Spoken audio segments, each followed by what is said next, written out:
Guys PFP number 6 देखिएगा, और ये भी बड़ी अच्छी पीएफपी है। आप लोगों ने काफ़ी सारे क्वेश्चन कर लिए, प्रैक्टिस बहुत अच्छे से हो गई होगी और समझ में भी आ गया होगा कि हाँ किस तरह से फॉर्मूला अप्लाई करना है, क्या क्या इनकी यूनिट्स रहनी है, सीजीएस में कब लेनी है और इसको एसआई में कब यूज़ करना है, सब कुछ ध्यान पे आ गया होगा। बस मेरे साथ बने रहो, इसी तरीके से आपके सारे क्वेश्चन सॉल्व करा दूंगा। अगर कोई बच्चा थर्मोडायनेमिक्स के न्यूमेरिकल्स करना चाहता है एसएल अरोड़ा से, तो मैंने प्लेलिस्ट बना रखी है। थर्मोडायनेमिक्स के सारे न्यूमेरिकल इसी के अंदर आएंगे, अपडेट होते रहेंगे। जो न्यूमेरिकल सॉल्व नहीं हुआ वो बाद में हो जाएगा, लेकिन इसी प्लेलिस्ट के अंदर सारे न्यूमेरिकल्स आ जाएंगे। मैकेनिकल प्रॉपर्टीज ऑफ फ्लूइड और फर्स्ट बुक के अंदर ऑलमोस्ट सभी चैप्टर के न्यूमेरिकल डाल चुका हूँ। जाकर के अपनी तैयारी में 4 चांद लगाओ। इतनी मेहनत करो कि फट जाए यार कॉपी और किताबों की, इतनी मेहनत करो और आपका बेस फाउंडेशन तो बहुत तगड़ा हो जाएगा नीट और आईआईटी के लिए, और अपना एकेडमिक में भी आप है ना छक्के छुड़ा दोगे सबके। चलो मेहनत करो, शाबाश। आपसे कह रहा फॉर हाइड्रोजन गैस सीपी की वैल्यू दे रखी है और सीवी की वैल्यू दे रखी है। यहाँ पर लिख दो सॉल्यूशन। आपको क्या क्या दे रखा, सीपी आपके पास है, कितना है जल्दी से लिख दो 3.409, और ये है कैलोरी पर ग्राम पर डिग्री सेंटीग्रेड। वहीं सीवी की वैल्यू आपके पास गिवन है, दोनों की वैल्यू है ये कैलोरी पर ग्राम पर डिग्री सेंटीग्रेड। दोनों वैल्यूज आपने दे दी। आपसे कह रहा molecular weight of the hydrogen, hydrogen का जो मोलिकुलर वेट है जिसको आप m कहते हो, ये आपको 2 दे रखा। Calculate the value of J, equivalent पूछ रहा है, जूल्स इक्विवेलेंट। चलो ठीक है, बता देंगे, जे की वैल्यू बता देंगे। जे आपसे पूछ रहा है तो कैसे निकालेंगे, आप कैसे निकाल दो, सिंस वी नो दैट, हम जानते हैं बाई मेयर्स, मेयर का फॉर्मूला, लेकिन लिखो मत। आपने पढ़ रखा Cp माइनस के Cv इज इक्वल टू होता है स्मॉल r अपॉन जे। होता है या नहीं होता, बिल्कुल होता। लेकिन स्मॉल r है क्या, ये है एक तरह का गैस कांस्टेंट, लेकिन इसको कैपिटल R में कन्वर्ट करो, क्योंकि स्मॉल r से आपका काम चलने वाला नहीं है। तो आप जब इसको कैपिटल R में कन्वर्ट करोगे तो ये हो जाएगा capital R divided by m into J. पूछा क्या आपसे, जे पूछ रहा, Cp माइनस Cv, तो जे इधर को आ जाएगा और ये हो जाएगा R अपॉन m, और ये हो जाएगा Cp माइनस के Cv।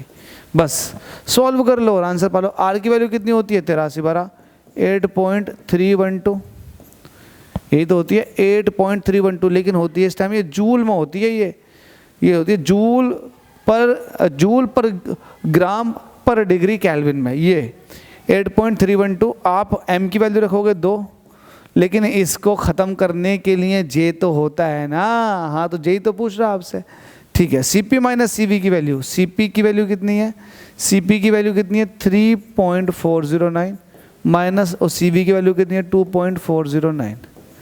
खैर छोड़ो जो भी था, आप इसको सॉल्व करो। सॉल्व करोगे तो वैल्यू कितनी आ जाएगी 8.312 डिवाइडेड बाई 2, और ये बचा 1। तो 8.312 को डिवाइड कर दो 2 से, तो 8.312 को डिवाइड करना मुझे 2 से, 2 चौके 8, घटाने में कुछ नहीं बचा, पॉइंट से पॉइंट ऊपर लगा दिया, 3 उतार लिया आपने, तो 2 ही कम 2, घटाने में 1 बचा, उतार लिया 1, 2 पंजे 10, घटाने पे 1 बचा, उतार लिया 2, 2 छक्का 12, तो ये आ जाएगा 4.156। वैल्यू कितनी आ जाएगी 4.156। अच्छा ऊपर मैंने बताया आपको ये काय में था, जूल में था, है ना, जूल पर ग्राम पर केल्विन में। तो मैं इसको जूल पर ग्राम पर केल्विन में था ना, तो आप ये देखें 4.156, ये जे निकल कर आया, लेकिन काय में निकल कर आया, ये आया जूल पर ग्राम पर केल्विन में। तो चाहो तो यहाँ ऐसा छोड़ दो, लेकिन जूल को आप सीजीएस में लिख लोगे तो अच्छा होगा, क्योंकि बाकी दोनों सीजीएस में, तो जे इज इक्वल टू हो जाएगा, एक जूल जो होता है वो 10⁻7 अर्ग के बराबर होता, तो ये हो जाएगा 4.156 10⁻7। अभी वैल्यू आ जाएगी अर्ग में, और ग्राम को भी ऊपर को ले जाओ, ग्राम इनवर्स, और केल्विन की पावर -1, तो ये आपके पास वैल्यू आ चुकी है 4.156 इंटू 10⁻7। तो ईजी था, अंडरस्टैंडेबल भी होगा।